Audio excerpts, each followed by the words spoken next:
ನಮಸ್ಕಾರ ನನ್ನ ಸ್ನೇಹಿತರೆ, welcome back to my YouTube channel. ಬನ್ನಿ, ನಾನಿವತ್ತು ಆರೋಗ್ಯಕ್ಕೆ ತುಂಬ ಒಳ್ಳೆಯದಂತಹ ಐಸ್ ಕ್ರೀಮ್ ಮಾಡೋದು ಹೇಗೆ ಅಂತ ತೋರಿಸ್ತಾ ಇದ್ದೀನಿ. ಈ ಐಸ್ ಕ್ರೀಮ್ನ ಶುಗರ್ ಪೇಷಂಟ್ಗಳು ಸಹ ತಗೊಳ್ಬೋದು. ಇದು ನ್ಯಾಚುರಲ್ ಶುಗರಿಂದ ಮಾಡ್ತಕ್ಕಂತಹದ್ದು. ನೋಡೋಣ ಬನ್ನಿ ಏನೆಲ್ಲ ಬೇಕಾಗುತ್ತೆ ಅಂತ. ಇಲ್ಲಿ 1 ಲೀಟರ್ ಹಾಲು ತೊಗೊಂಡಿದ್ದೀನಿ, ಓಟ್ಸು ಮತ್ತು ಖರ್ಜೂರ, ಬಾದಾಮಿ, ಈ 4 ಪದಾರ್ಥಗಳನ್ನು ಬಳಸಿ ನಾನಿಲ್ಲಿ ಐಸ್ ಕ್ರೀಮ್ ಮಾಡ್ತಾ ಇದ್ದೀನಿ. ಮೊದಲಿಗೆ ನಾವಿಲ್ಲಿ ಬಾದಾಮಿಗೆ ಬಿಸಿ ಹಾಲಲ್ಲಿ ನೆನೆ ಹಾಕಬೇಕು. ನಂತರ ಖರ್ಜೂರದಲ್ಲಿರ್ತಕ್ಕಂತಹ ಬೀಜನೆಲ್ಲ ತೆಗೆದು ನಾನಿಲ್ಲಿ ಬಿಸಿ ಹಾಲಲ್ಲಿ ನೆನೆ ಹಾಕ್ತಾ ಇದ್ದೀನಿ. ನೋಡಿ, ಇಲ್ಲಿ ನಾನು ಹಸಿ ಖರ್ಜೂರ ಅಂದರೆ ಡೇಟ್ಸ್ ಇರುತ್ತಲ್ಲ, ಡೇಟ್ಸನ್ನು ತೊಗೊಂಡಿದ್ದೀನಿ. ಡೇಟ್ಸ್ನ ನಾನಿಲ್ಲಿ 100 ಗ್ರಾಮ್ ಅಷ್ಟು ತೊಗೊಂಡಿದ್ದೀನಿ. ನಂತರ ಓಟ್ಸು 1/4 ಕಪ್ಪಷ್ಟು ಓಟ್ಸ್ ತೊಗೊಂಡಿದ್ದೀನಿ. ಓಟ್ಸ್ಗೂ ಸಹ ಇಲ್ಲಿ ಬಿಸಿ ಹಾಲಲ್ಲಿ ನೆನೆ ಹಾಕ್ತಾ ಇದ್ದೀನಿ. ಈ ಎಲ್ಲ ಪದಾರ್ಥಗಳನ್ನು 10 ನಿಮಿಷಗಳ ಕಾಲ ನೆನೆಸಿದ್ರೆ ಸಾಕಾಗುತ್ತೆ. ನೋಡಿ, ಇಲ್ಲಿ ಯಾವುದೇ ರೀತಿಯ ಶುಗರನ್ನು ಆ್ಯಡ್ ಮಾಡ್ತಾ ಇಲ್ಲ. ಇದರಲ್ಲಿ ಇವಾಗ ಖರ್ಜೂರದಲ್ಲೇ ನ್ಯಾಚುರಲ್ ಆಗಿ ಶುಗರ್ ಸ್ವೀಟ್ ಇರೋದ್ರಿಂದ ನಮಗೆ ಶುಗರ್ ಹಾಕುವಂತಹ ಅವಕಾಶ ಇರೋದಿಲ್ಲ. ಹಾಗೂ ನಿಮಗೆ ಬೇಕು ಅಂದರೆ ಶುಗರ್ನ ಆ್ಯಡ್ ಮಾಡ್ಬೋದು. ಇನ್ನು ಸ್ವೀಟ್ ಹೆಚ್ಚಾಗಿ ಬೇಕು ಅಂದರೆ ಮನೆಯಲ್ಲಿ ಶುಗರ್ ಪೇಷಂಟ್ಗಳಿದ್ದರೆ ಇದೇ ಸ್ವೀಟ್ ಸಾಕಾಗುತ್ತೆ. ಮತ್ತು ಹೆಲ್ತ್ಗೂ ತುಂಬ ಒಳ್ಳೆಯದು. ಮಕ್ಕಳುಗಳು ಡೇಟ್ಸ್ ಹಾಗೆ ತಿನ್ನಿ ಅಂದರೆ ತಿನ್ನೋದಿಲ್ಲ. ಹಾಗಾಗಿ ಈ ಥರ ನಾವು ಐಸ್ ಕ್ರೀಮ್ ಮಾಡಿಕೊಟ್ರೆ ಮಕ್ಕಳುಗಳು ತುಂಬ ಇಷ್ಟಪಟ್ಟು ತಿಂತಾರೆ. ನಾನಿಲ್ಲಿ ನೆನೆಸಿರ್ತಕ್ಕಂತಹದ್ದನ್ನೆಲ್ಲ ಒಂದು ಮಿಕ್ಸರ್ ಜಾರಿಗೆ ಹಾಕಿ ನೈಸ್ ಪೇಸ್ಟ್ ಮಾಡ್ಕೊಳ್ಬೇಕು. ಇಲ್ಲಿ ನೈಸ್ ಪೇಸ್ಟ್ ಮಾಡಿ ತೆಗೆದಿಟ್ಕೊಂಡು ನಾನಿಲ್ಲಿ 1 ಲೀಟರ್ ಹಾಲನ್ನು ಒಂದು ದಪ್ಪ ತಳ ಇರ್ತಕ್ಕಂತಹ ಪಾತ್ರೆಯಲ್ಲಿ ಹಾಕಿ ಬಿಸಿ ಮಾಡ್ಕೊಳ್ತಾ ಇದ್ದೀನಿ. ನೋಡಿ, ಅಷ್ಟರಲ್ಲಿ ಇಲ್ಲಿ ನಾನು ನೈಸ್ ಪೇಸ್ಟ್ ಮಾಡ್ಕೊಂಡಿದ್ದೀನಿ. ಆ ಕನ್ಸಿಸ್ಟೆನ್ಸಿಲಿ ನಮಗೆ ಪೇಸ್ಟ್ ಆದರೆ ಸಾಕು. ನಂತರ ನಾನಿಲ್ಲಿ 3.5 ಸ್ಪೂನಷ್ಟು ಚಾಕೋ ಪೌಡರ್ನ ಹಾಕ್ಕೊಳ್ತಾ ಇದ್ದೀನಿ. ಅದಕ್ಕೆ ಹಾಲಿನಿಂದ ಮಿಕ್ಸ್ ಮಾಡಿಕೊಳ್ಬೇಕು. ನೋಡಿ, ಯಾವುದೇ ಪದಾರ್ಥಕ್ಕೂ ಇಲ್ಲಿ ನಾನು ನೀರನ್ನು ಬಳಸಿಲ್ಲ. 1 ಲೀಟರ್ ಹಾಲಲ್ಲಿ ಸ್ವಲ್ಪ ಹಾಲನ್ನು ನಾನಿಲ್ಲಿ ಎತ್ತಿಟ್ಕೊಂಡು ಆ ಹಾಲಲ್ಲಿ ಚಾಕೋ ಪೌಡರ್ ಮತ್ತು Bru coffee powder, instant coffee powder ಯಾವುದಾದ್ರೂ ಪರವಾಗಿಲ್ಲ, ಕಾಫಿ ಪೌಡರ್ನು ಚಾಕೋ ಪೌಡರ್ ಜೊತೆಗೆ ಮಿಕ್ಸ್ ಮಾಡಿಕೊಳ್ಬೇಕು. ಚಾಕೋ ಪೌಡರು ಮತ್ತು ಕಾಫಿ ಪೌಡರ್ ಎರಡೂ ಒಳ್ಳೆ ಫ್ಲೇವರ್ ಬರುತ್ತೆ. ಹಾಗಾಗಿ ಎರಡನ್ನೂ ತಗೊಳ್ಬೇಕು. ಟೇಸ್ಟು ಅಷ್ಟೇ ತುಂಬ ಚೆನ್ನಾಗಿರುತ್ತೆ. ಅರೋಮಾ ಅಂತೂ ತುಂಬಾ ಚೆನ್ನಾಗಿರುತ್ತೆ. ಹಾಗಾಗಿ ನಾವಿಲ್ಲಿ ಇನ್ಸ್ಟೆಂಟ್ ಕಾಫಿ ಪೌಡರ್ನ ತಗೊಳ್ಬೇಕು. ನೋಡಿ, ಹಾಲು ಚೆನ್ನಾಗಿ ಬಿಸಿ ಆದ ನಂತರ ನಾನಿಲ್ಲಿ ಮಿಕ್ಸರ್ ಜಾರಲ್ಲಿ ರುಬ್ಬಿರ್ತಕ್ಕಂತಹ ಮಿಶ್ರಣನೆಲ್ಲ ಹಾಕಿ ಚೆನ್ನಾಗಿ ಮಿಕ್ಸ್ ಮಾಡ್ಕೊಳ್ತಾ ಇದ್ದೀನಿ. ಇದರಲ್ಲಿ ಯಾವುದೇ ರೀತಿಯ ಗಂಟುಗಳು ಇಲ್ಲದ ರೀತಿ ನಾವು ಮಿಕ್ಸ್ ಮಾಡ್ಕೊಳ್ಬೇಕಾಗುತ್ತೆ.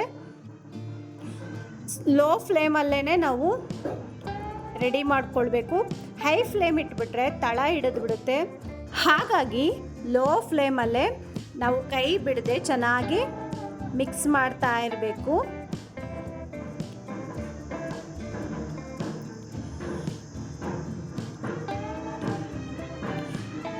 ಗಂಟುಗಳು ಇಲ್ಲದೆ ಇರೋ ಥರ ನಾವಿಲ್ಲಿ ಚೆನ್ನಾಗಿ ಮಿಕ್ಸ್ ಮಾಡ್ಕೊಳ್ಬೇಕು. ನೋಡಿ, ನಿಮಗೇನಾದರೂ ಶುಗರ್ ಬೇಕು ಅಂದರೆ ಇಷ್ಟು ಚಿಕ್ಕ ಕಪ್ಪಲ್ಲಿ 1.5 ಕಪ್ಪು ಅಥವಾ 2 ಕಪ್ಪಷ್ಟು ಸ್ವೀಟ್ ನಿಮಗೆ ಯಾವ ಟೇಸ್ಟ್ ಇರುತ್ತೋ ಆ ಟೇಸ್ಟಿಗೆ ಅನುಗುಣವಾಗಿ ಸಕ್ಕರೆನ ಆ್ಯಡ್ ಮಾಡ್ಕೋಬೋದು. ಈ ಹಂತದಲ್ಲೇ ಶುಗರ್ ಆ್ಯಡ್ ಮಾಡ್ಕೊಳ್ಬೇಕು. ಇಲ್ಲ ಅಂದರೆ ಇದು ಕನ್ಸಿಸ್ಟೆನ್ಸಿ ಗಟ್ಟಿ ಆದ ನಂತರ ಒಂದು ಕಂಟೈನರ್ಗೆ ಐಸ್ ಕ್ರೀಮ್ ಬ್ಯಾಟರ್ನ ಒಂದು ಕಂಟೈನರ್ಗೆ ಟ್ರಾನ್ಸ್ಫರ್ ಮಾಡಿಕೊಂಡು ನಂತರನೂ ಶುಗರ್ ಪೌಡರ್ ಮಾಡಿ ಹಾಕ್ಕೊಂಡ್ರೆ ಚೆನ್ನಾಗಿರುತ್ತೆ. ಇಲ್ಲಿ ಶುಗರ್ ಪೇಷಂಟ್ಗಳನ್ನು ಸಹ ಈ ಐಸ್ ಕ್ರೀಮ್ನ ತಿನ್ಬೋದು. ತುಂಬಾ ಟೇಸ್ಟು ಮತ್ತು ತುಂಬಾ ಹೆಲ್ದಿ. ಇದಕ್ಕೆ ಬಳಸಿರ್ತಕ್ಕಂತಹದ್ದೆಲ್ಲ ಡ್ರೈ ಫ್ರೂಟ್ಸ್ ಆಗಿರೋದ್ರಿಂದ ತುಂಬಾ ಆರೋಗ್ಯಕ್ಕೆ ಒಳ್ಳೆಯದು. ನೋಡಿದ್ರಲ್ಲ ಸ್ನೇಹಿತರೆ, ಈ ಥರ ನಾನು ಚಾಕೋ ಪೌಡರು ಮತ್ತು ಕಾಫಿ ಪೌಡರ್ ಎರಡನ್ನು ಮಿಕ್ಸ್ ಮಾಡಿರ್ತಕ್ಕಂತಹದ್ದು ಈ ಕನ್ಸಿಸ್ಟೆನ್ಸಿ ಬಂದ ನಂತರ ನಾನು ಮಿಕ್ಸ್ ಮಾಡ್ತಾ ಇದ್ದೀನಿ. ಇದು ಸ್ವಲ್ಪ ಹಾಗೆ ಫ್ಲೇಮಲ್ಲಿ, ಸಣ್ಣ ಫ್ಲೇಮಲ್ಲಿ ಮಿಕ್ಸ್ ಮಾಡ್ತಾ ಸ್ವಲ್ಪ ಗಟ್ಟಿ ಆಗ್ತಾ ಹೋಗುತ್ತೆ ಬ್ಯಾಟರು. ಆ ಥರ ಗಟ್ಟಿ ಆದ ನಂತರ ನಾವೊಂದು ಕಂಟೈನರ್ಗೆ ಟ್ರಾನ್ಸ್ಫರ್ ಮಾಡಿಕೊಂಡ್ರೆ ಆಯಿತು. ತುಂಬ ಸುಲಭವಾಗಿ ಮನೆಯಲ್ಲೇ ಐಸ್ ಕ್ರೀಮ್ ಮಾಡಿಕೊಡ್ಬೋದು. ಮಕ್ಕಳಿಗೆ ಹೆಲ್ತಿಯಾಗಿರ್ತಕ್ಕಂತಹ ರೆಸಿಪೀಸ್ನ ನಾವು ಮನೆಯಲ್ಲೇ ಮಾಡಿದ್ರೆ ತುಂಬ ಚೆನ್ನಾಗಿರುತ್ತೆ. ಇನ್ನು ನನ್ನ ಚಾನಲ್ಗೆ ಯಾರೆಲ್ಲ ಸಬ್ಸ್ಕ್ರೈಬ್ ಆಗಿಲ್ಲ ಬೇಗ ಸಬ್ಸ್ಕ್ರೈಬ್ ಆಗಿ, ಬೆಲ್ಲೈಕನ್ನ ಒತ್ತೋದನ್ನು ಮಾತ್ರ ಬರಿಬೇಡಿ. ನಿಮ್ಮ ಕಮೆಂಟ್ಸ್ಗಳ ಮೂಲಕ ನಮಗೆ ಪ್ರೋತ್ಸಾಹ ನೀಡಿ. ನಿಮ್ಮ ಪ್ರೋತ್ಸಾಹ ಇದ್ದರೆ ನಮ್ಮ ಚಾನಲಲ್ಲಿ ಒಳ್ಳೆ ರೆಸಿಪೀಸ್ ಬರ್ತಾನೇ ಇರುತ್ತೆ. ನೋಡಿದ್ರಲ್ಲ ಸ್ನೇಹಿತರೆ, ನಮಗೆ ಬ್ಯಾಟರ್ ಈ ಕನ್ಸಿಸ್ಟೆನ್ಸಿಲಿದ್ದರೆ ಸಾಕು, ಇದು ರೆಡಿಯಾಗಿದೆ ಅಂತ. ನೆಕ್ಸ್ಟು ಸ್ವಲ್ಪ ತಣ್ಣಗಾದ ನಂತರ ನಾನು ಒಂದು ಕಂಟೈನರ್ಗೆ ಹಾಕ್ತಾ ಇದ್ದೀನಿ.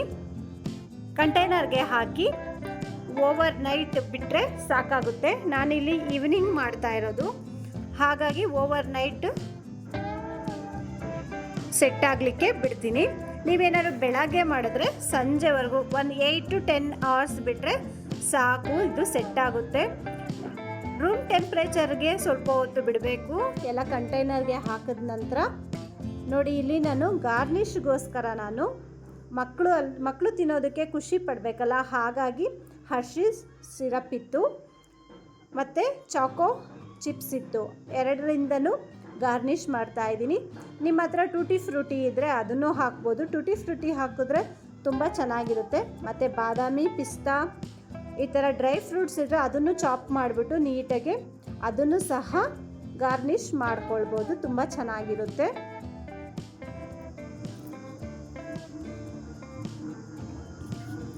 ಮಕ್ಕಳಿಗೆ ಚಾಕ್ಲೇಟ್ ಅಂದರೆ ತುಂಬ ಇಷ್ಟ, ಚಾಕ್ಲೇಟ್ ಫ್ಲೇವರ್ಸ್ ಅಂದರೆ ತುಂಬ ಇಷ್ಟ. ಹಾಗಾಗಿ ನಾನಿಲ್ಲಿ ಚಾಕ್ಲೇಟ್ ಫ್ಲೇವರ್ಸ್ನೇ ಮಾಡ್ತಾ ಇರೋದು.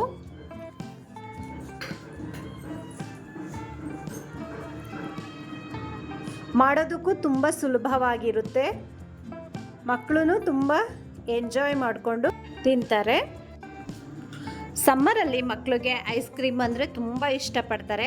ಹಾಗಾಗಿ ಈ ಥರ ಐಸ್ ಕ್ರೀಮ್ಗಳನ್ನು, ಹೆಲ್ದಿಯಾದ ಐಸ್ ಕ್ರೀಮ್ಗಳನ್ನು ನಾವೇ ಮಾಡಿಕೊಟ್ರೆ ಮಕ್ಕಳು ತುಂಬ ಎಂಜಾಯ್ ಮಾಡಿಕೊಂಡು ಮನೆಯಲ್ಲೇ ತಿಂತಾರೆ ಮತ್ತು ನಮಗೂ ಖುಷಿಯಾಗುತ್ತೆ ಅಲ್ವಾ. ಹಾಗಾಗಿ ನೋಡಿ, ಇಲ್ಲಿ ನಾನು 8 to 10 hours ಬಿಟ್ಟು ನಂತರ ಓಪನ್ ಮಾಡಿದೆ.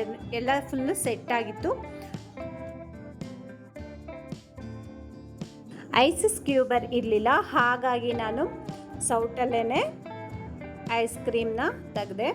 ನೀಟಾಗಿ ತುಂಬ ಚೆನ್ನಾಗಿ ಬಂತು. ನೆಕ್ಸ್ಟು ಹರ್ಷೀಸ್ ಸಿರಪ್ನ ಮತ್ತೊಂದು ಸರಿ ಗಾರ್ನಿಷ್ ಮಾಡಿ ನನ್ನ ಮಕ್ಕಳಿಗೆ ಕೊಟ್ಟೆ. ತುಂಬ ಖುಷಿ ಪಟ್ಕೊಂಡು ತಿಂದರು. Thanks for watching my videos.